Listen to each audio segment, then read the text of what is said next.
Welcome to another episode of the Cool Tools Show and Tell. This week, our special guest is Joe Richards. Hey, Joe, would you mind introducing yourself to our listeners and watchers? Not a problem, Kevin. My name is Joe, and I'm a summer camp professional who happens to also be a podcaster and an amateur maker. Well, it's so great to have you here. The listeners can't tell, but you are now situated in a workshop of some sort with a line of power tools behind you and a tool chest. Mm-hmm. It looks really very makerish from our perspective. So I'm really looking forward to the tools you have for us, Joe. So that is awesome. What's a favorite tool of yours that you'd like to share? One of my favorite tools, about 5 years ago, we went through a fire order with our local fire department, and one of the door guys swore by these screwdrivers. They're called Picquics, and they're a Canadian-made screwdriver.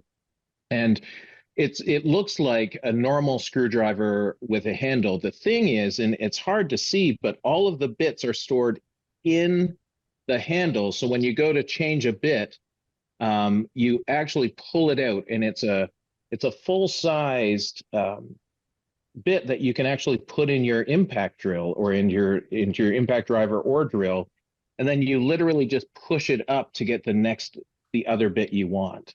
Right. And then that longer bit slots into the front where there's probably a magnetic holder.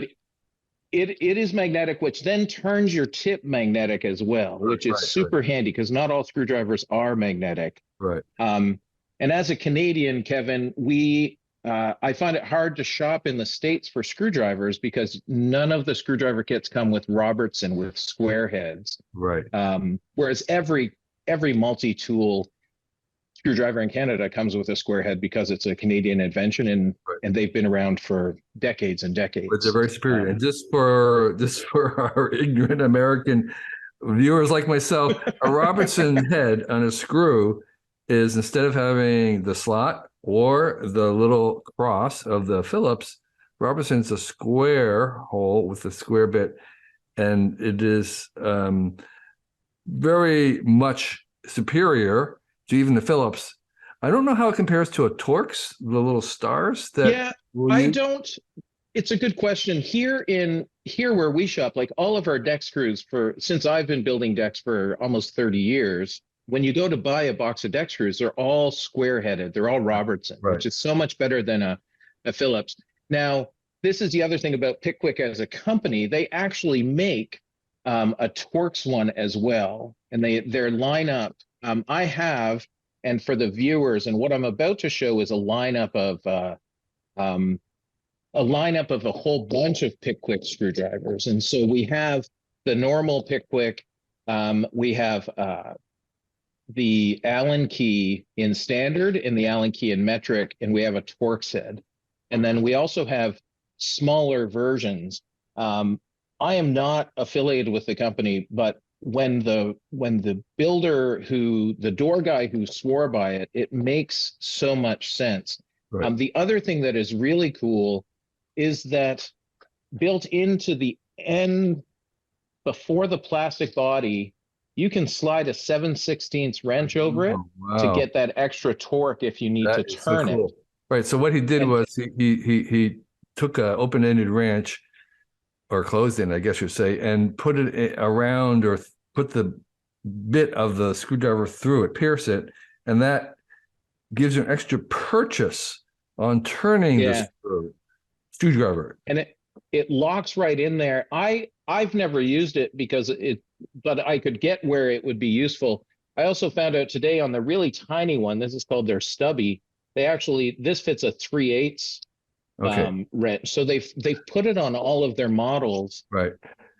So the cool thing that you just showed us a table that had a bunch of these screwdrivers, each of a different colored handle, which represents, of course, in this system, not just a single screwdriver, but an entire set. So you have all your Allen wrenches basically in one screwdriver. You have all your torque bits all in one screwdriver. And for me, one of the main advantages of the system, the way you do it, is that you cannot lose a bit, Correct. because the only way that you can get out the new bit is by putting in the old one. So you're never going to lose it. And that is the main advantage of this, and having to deal with spare bits of different sizes and whatnot, is they're very easy to lose track of. But here, this is a kind of, I don't know, what's a fail-safe system. Yeah, and I grew up with and I found this screwdriver when I was cleaning up my mother's office after she passed away. It was a yellow screwdriver that had a big round circle on the end, and all of the bits were stored in it. But those bits you can lose, right? They just Yeah, shook around. right. This is the only way you lose a bit here is if you actually take it out to use in a drill Oh yeah, and then forget to put it back. But it does remind you that you're like, oh, I'm missing a bit. yeah, yeah. And because they're a normal size, you can just replace it with a new. You can just go to the hardware store, and if you strip out your Phillips head or strip out this, you can just replace it with another one from the Right, store. right. So the So Picquick is about 1750 US on Amazon when I checked yesterday. yeah, yeah. So And it's a fantastic way if you have a and where I see it most often used is in the portable versions for people who are on site, on the field, at the work site, or they have it in their bucket and they're there. Back at home, you can have a whole drawer full of these and it's not an issue. But here, where you want everything to be compact and versatile, and that's where this really comes in handy. oh, for sure. And my wife wants a screwdriver in the house because she doesn't want to come out to the shop and find one. Right. So So we keep one of these in a drawer. And in our camp office up the road, instead of having a whole set of screwdrivers, you just keep one of these in the bin, and people can use them. It's a fascinating, and the storage mechanism really works well with the Picquick. yeah, it's really great. So thanks for that. Mhm. And I didn't know it was Yeah. Canadian, but yay, Canada. Small, it's a company out of Vancouver when I did some research yesterday. Okay. And they manufacture them there, and that's where their head office is. So Yeah, that's really wonderful. Okay, Mhm. so Joe, what's a second choice for you? My second choice is something called a red plastic box. Um, just to explain the situation a little bit. So what I'm holding up in front of the camera are two bins that you could go buy at the dollar store, clear bins to sort of organize a drawer of parts and tools. The challenge is because they have angled edges, you're always going to lose space in your drawers in your workshop. And there's a company called Schaller, and um, I might be butchering the name, but they sell little red plastic boxes. Now, I've heard you recently talk about challenges with 3D printers that they don't always work. At the price of these boxes, there's no reason. I bought 130 different sized boxes for less than $145 US. Um, and so what I'm holding up are just red. This is a 3 by 3 by 1 inch deep box, and there's two of them side by side, but it shows that they fit tight together. Right. And on the website, they actually have a drawer builder, so you can put in your exact size of your drawer and just slide different size boxes into it. What I'm doing is changing the camera angle to show a couple of drawers I've pulled out. Okay. And so this is a drawer with, probably an 8 by 6. These are long enough to put screwdrivers in, and here, Right. I'll just put one of my Pickwicks right in here. Right. And so they're quite the length. There's different depths from 1 inch to 2 inch to, I'm holding up a 3 inch box by 2 inches wide.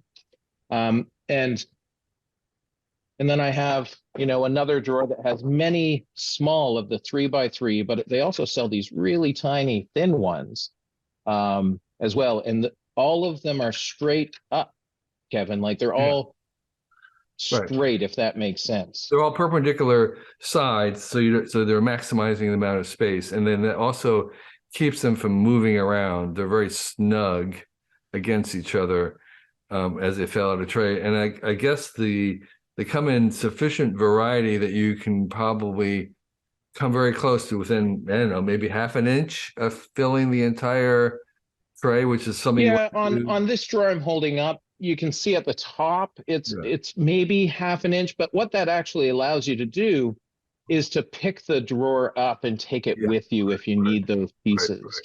Yeah. I love small drawers. Like I at auctions, I'll buy mechanics cabinets with small drawers. I'll buy this is a weird like 36 drawers of this size in a cabinet, and it's just brilliant for storing things. The toolbox behind me in the other shot has full drawers with this, and I really bought 140, 130 of these sort of to test it out Right. about a year ago, and it makes my drawers much more organized than they ever were before. And this is an American company, and literally all they sell are two things. They sell little red plastic boxes and some other thing that I don't pay attention to because I don't Don't because remember. I don't use it.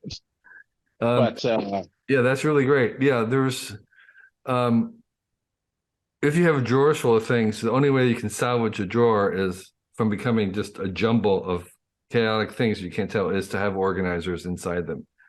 And well, yeah. I find that there's just a limit to how much you can get into a square, no matter what its size, and that having these kind of really long ones is Hmm. is an important part of that system because I find drawers often it's very rarely where everything's a uniform shape, and so you want to be able to have a huge variety of different shapes.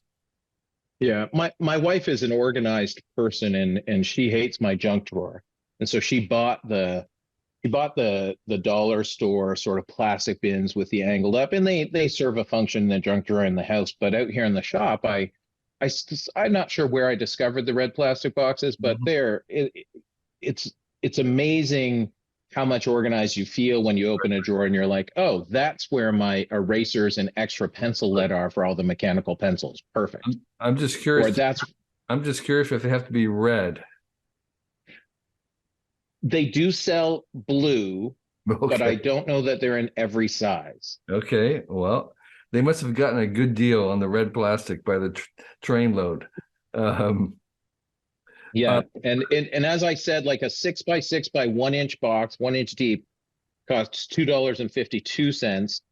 A 3 by 3 by 1, which are the ones I was holding up, those cost 69 cents yeah, yeah, to purchase, and a 2 inch by 8 inches long by 2 inches deep cost $1.50. right. There are And people so, who print those out in 3D printers, maybe for the same price, but it'll take 3 hours or whatever, So well, and this is it. I think I paid because I'm Canadian. I had to pay shipping to get them right, and it is what it is. But I'm just next time I need more, and next time I want to organize more drawers, I would do this rather than yeah, um, absolutely, yeah, absolutely. just time wise saves me. That way. So Right. yeah, So that's great. Okay, drawer organizers. Thank you, Joe. So, Joe, tell us about another tool that you want to share. Kevin, this is the hardest tool that I've tried to figure out how to explain and visualize for your workers. So what I've done is I've shown a picture on the screen, and what you're looking at is, more importantly, what does this tool do? It's called a Parf, the Parf MK2 guide system. And what it does is it allows you to drill perfect 20 millimeter bench dogs 96 millimeters apart from each other at their center. And somebody on the, so what you're looking at is a table that's full of 20 millimeter holes. And I have some bench dogs in. And for watchers and listeners, the benefit is that you can get something at an exact right angle. So I use so I'm just putting a festool crack on a piece of wood. And what you get with those holes, they're perfectly at 90 degrees with each other. And I'm showing that with a square down in the bottom here, or a square at the top, which might be a slightly better angle for our view. But it is the system itself. The system itself is a hard thing to show. Here, just let me.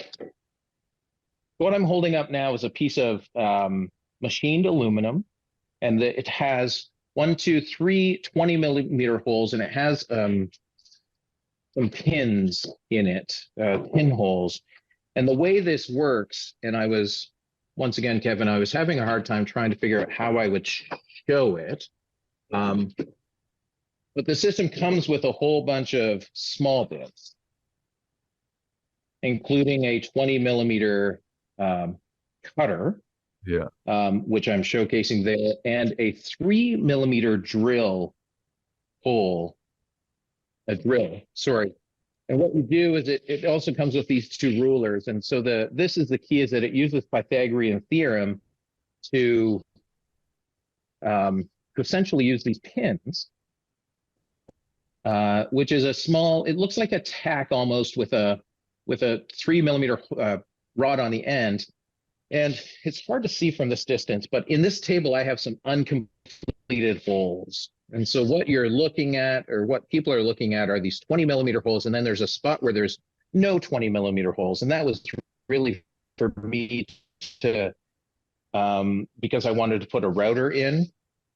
But essentially these pins go through these holes in the ruler, and they would line up. Line up the ruler.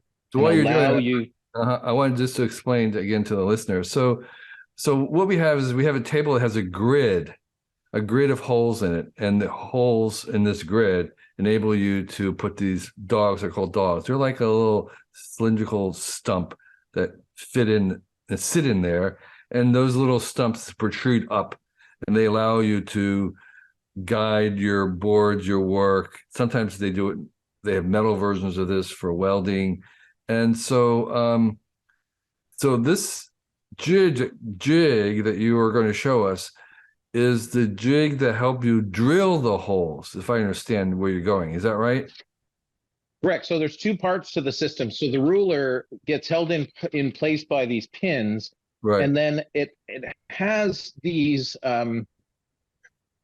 weird, very specific nubs that 3 millimeter drill goes into and drills down. And so what would happen is I would line up this little tiny hole on the bottom of this this nub with one of these holes in the ruler, and then it would just slot in there. And then with my drill attached to the 3 millimeter drill, I would drill down and get a small 3 millimeter hole.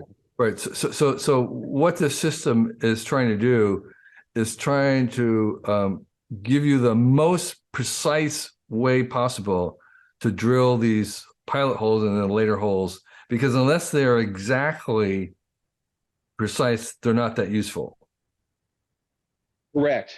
If you want perfect 90-degree from each other, if you want these rows to be 90 degrees when you put bench dogs in, and use a track saw attached to bench dogs, you need it to be perfect. My whole thing was trying to get rid of my table saw.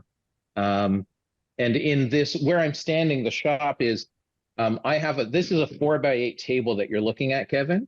And what I have is enough space in front of it to the garage door that my wife can still pull in and park.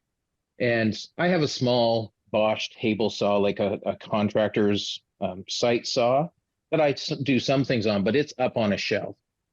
And so the metal aluminum piece that I showed at the beginning, and I'm showing again now, which is maybe 16 inches long, this system has a series of things to hold.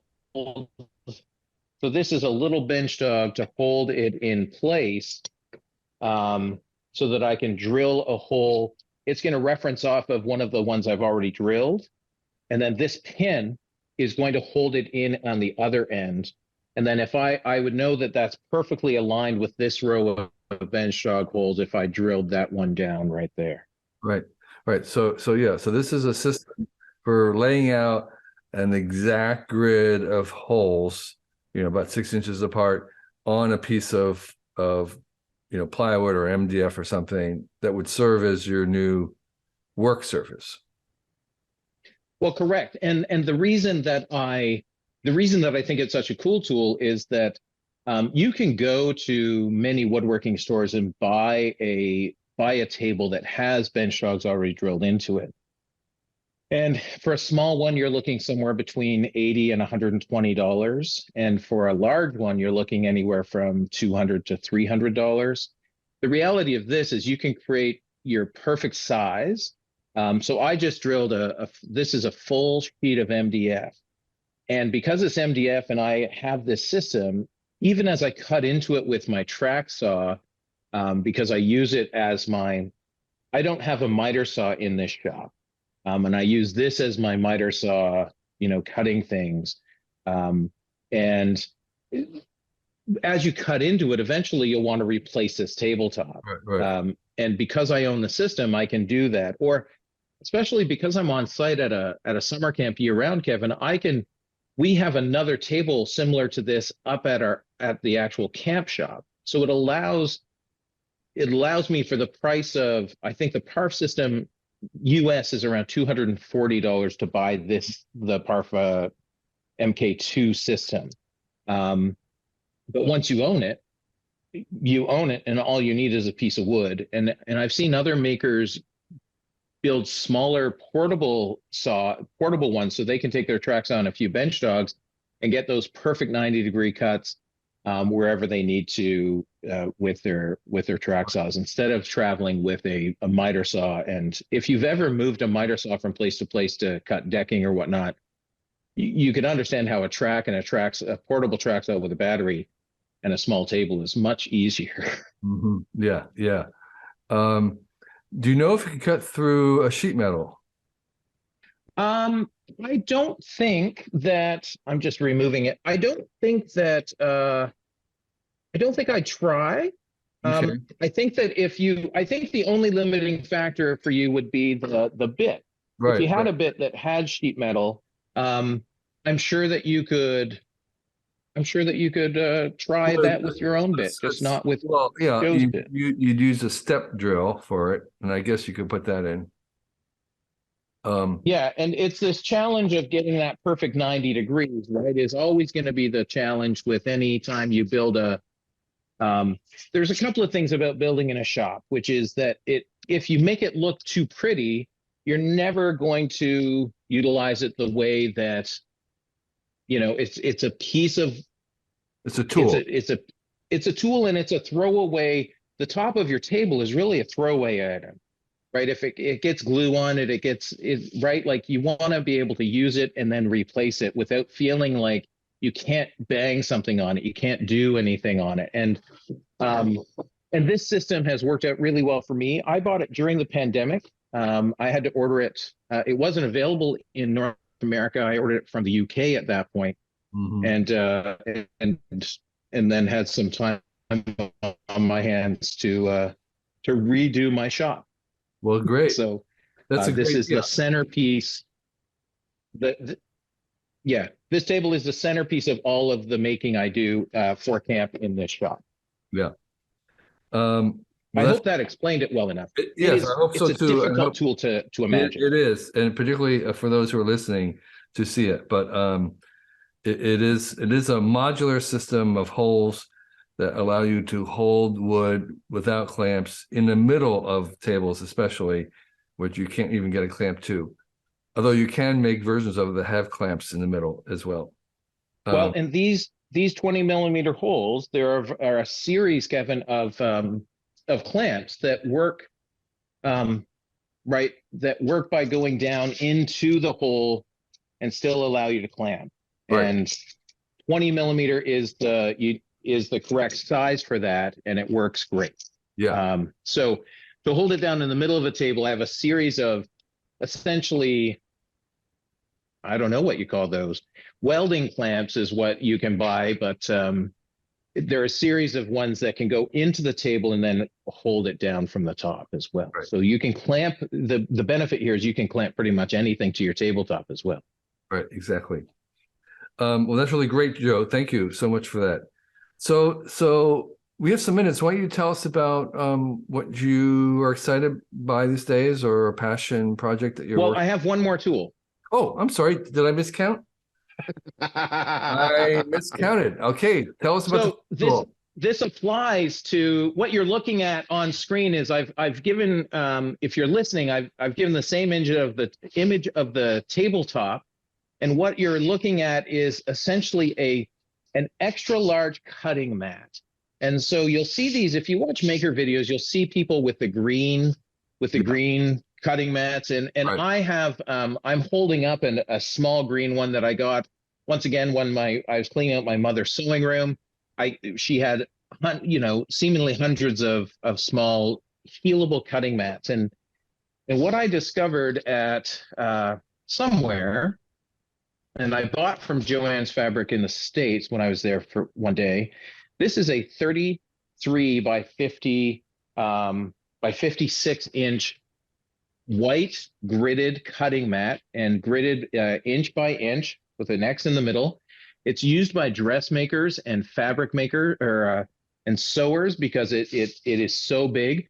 The benefit and the reason I recommend it is because if you go with a table that has 20 millimeter holes in a grid pattern, you're going to lose stuff all the time underneath.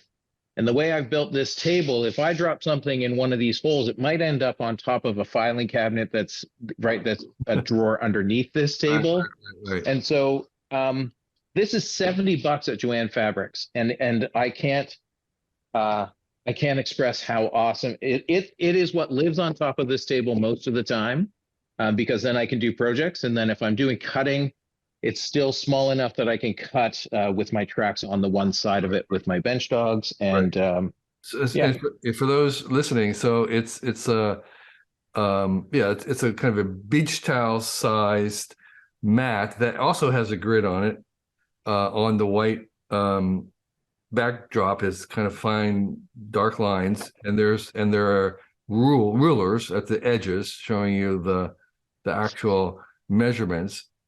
But it's an extra super large cutting mat in white. yeah, it's super large compared with the green self-healing mats. And I have a folding green self-healing mat that I've had for years because I do sewing as well, for camp. Um, just small things, right? Just skills learned through a lifetime of growing up on a farm and being a summer camp person. But this, when you build your workshop table with a whole bunch of holes in it, an extra large cutting mat goes a long way towards helping your sanity, and not lose parts. Yeah, exactly. And it's also great for, I mean, I like the quality of working on a cutting mat, even when I'm not cutting, because it's not hard as like a steel or even a plywood. There's a little bit of a bounce to it, a little kind of absorption, but it's not too soft. So it's kind of just the right um, stiffness or firmness, I guess, as I would call it. Yeah, and it's great to be able to the contrast as well. So having it white, there's not a lot of things I'm building with that are white, right? Like, and I tend to, it's just as you say, it has a bit of give to it that hardwood doesn't.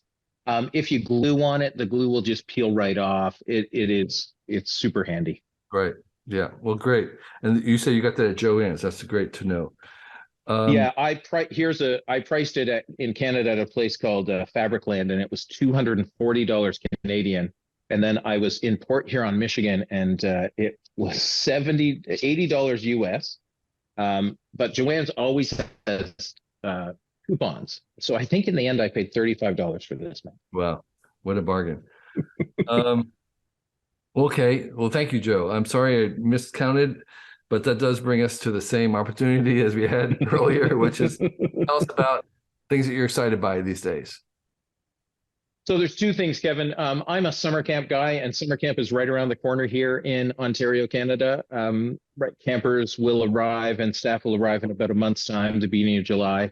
And so I'm always excited by staff training. I love my staff, and I love talking to other staff. And lots of I have a website called yoyojoe.com, yoyojoe.com, which has a blog it has something called the Camp Counselor Manifesto, which lots of summer camps print off and use as motivation for their staff. So that's the one thing. The second thing, and I thought hard about this, but I just prior to the pandemic, which seems like forever ago, in December, just before Christmas of 2019, I completed a 20-year project that I haven't really had a chance to promote at all. And I digitized the entire Canadian Camping Magazine archive from 1947 to 1992 Wow. by scanning it and having it optically character recognized. In the end, this is an idea I had in 2000, and my idea was way ahead of where easy technology was at the time. Yeah. But in the end, in December of 2019, I uploaded the final one to the Internet Archive, and it's stored as a collection on the Internet Archive, available to everyone. And as someone who also went through outdoor recreation at Lakehead University as my degree, I would have loved to have access to 50, 60 years of Canadian Camping Magazine.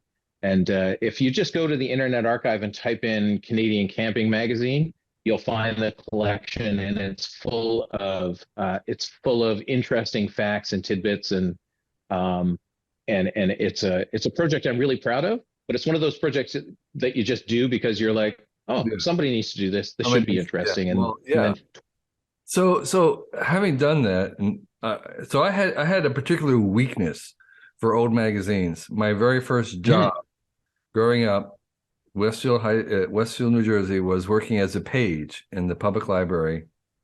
And part of my job was to go down in the basement where all the old magazines were, to retrieve them if somebody was asking for an issue, or to return them, which is even worse, because I would go down there and never surface again.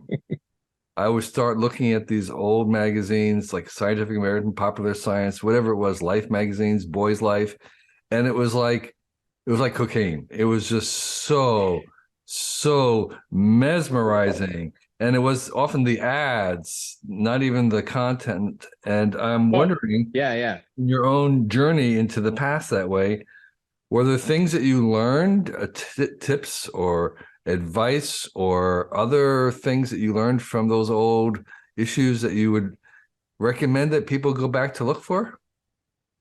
I think the biggest thing I realized in doing this, and part of this came from working at a really old camp, a camp that had started in 1920, and they had a stack of these magazines. And what I learned is that camping is an industry that sucks at learning from its past, right? We go through this, we go through. I'm someone who thinks about the future of summer camping because I've made this my life, right? This is the only full-time job I've ever had, has been in camping.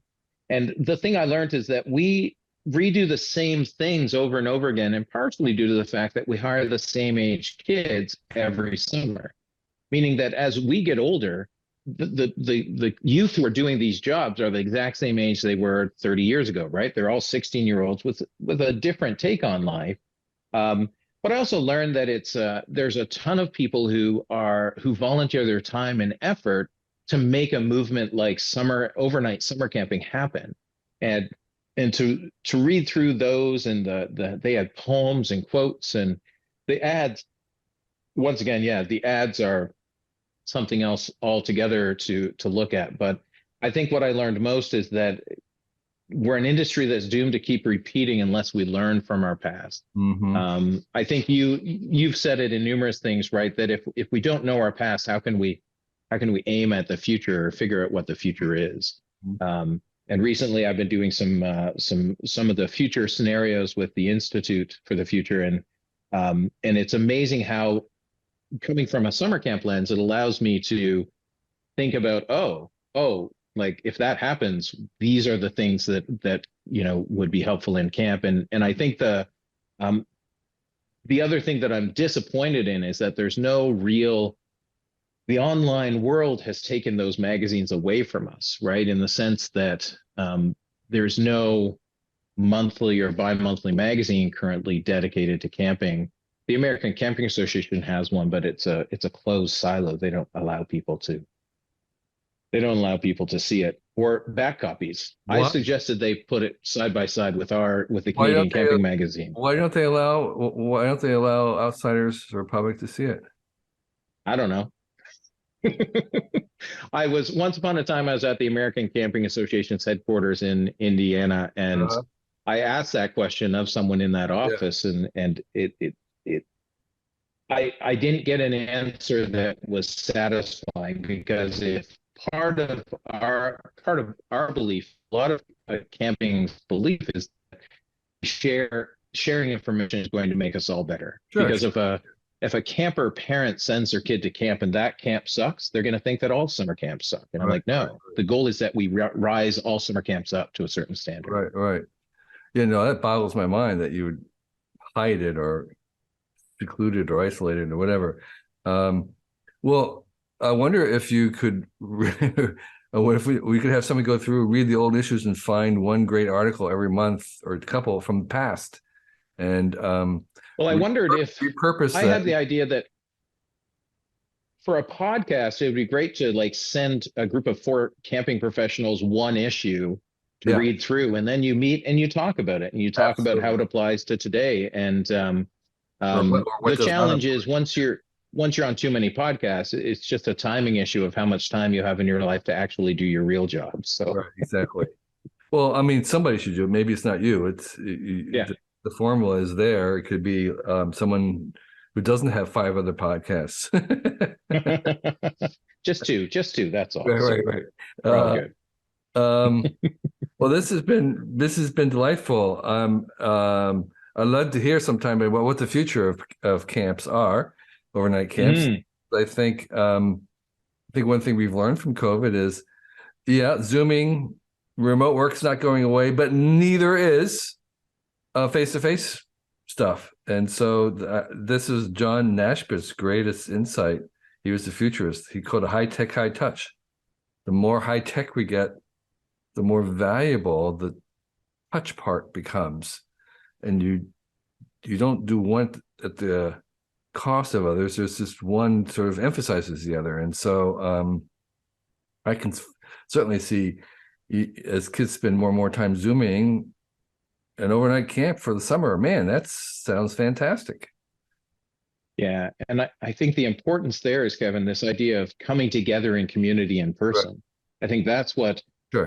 the pandemic was long for many people, and when we opened back up to rental groups, set aside our summer camp, to groups Right. who use our facilities, they couldn't wait to get together in person and create that community and that Yeah. that personal Yeah. touch for their own group. So it's a valuable thing, certainly, that I don't think will ever go away. And I don't in doing the reading I've done on AI so far, I don't think AI can replace that. Oh Right? no, Like I'm like, no. I think this job is solid. I think I'm good.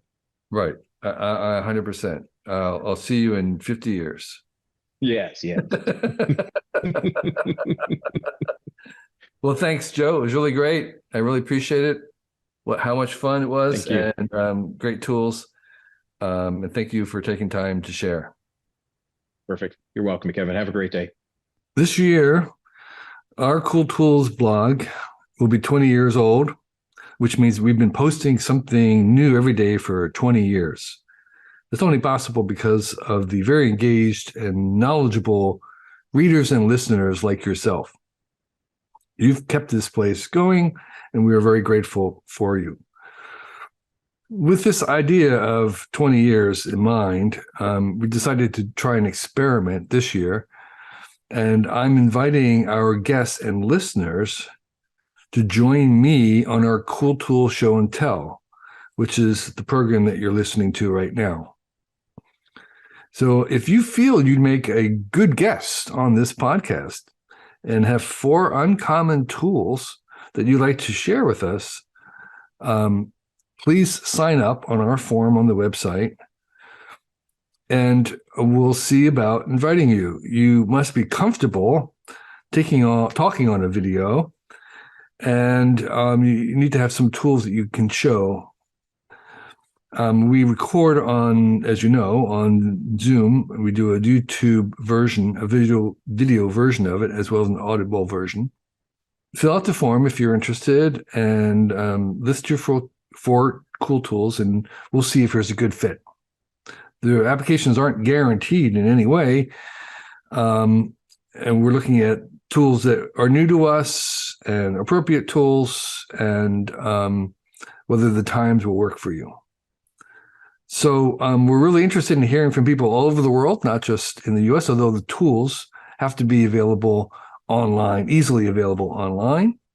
And if you are a longtime listener, you kind of know what the definition of our tools are. They're very broad. They can be anything that's handy, from something in the kitchen to something you use to travel, to a workshop, to something professional that we may not know about. We're really interested in things that we don't know anything about. So this is an open invitation. We'll give it a try. If you think you make a good guess for this podcast, fill out the form. There'll be a link somewhere on our website. And we look forward to chatting with you. Thank you.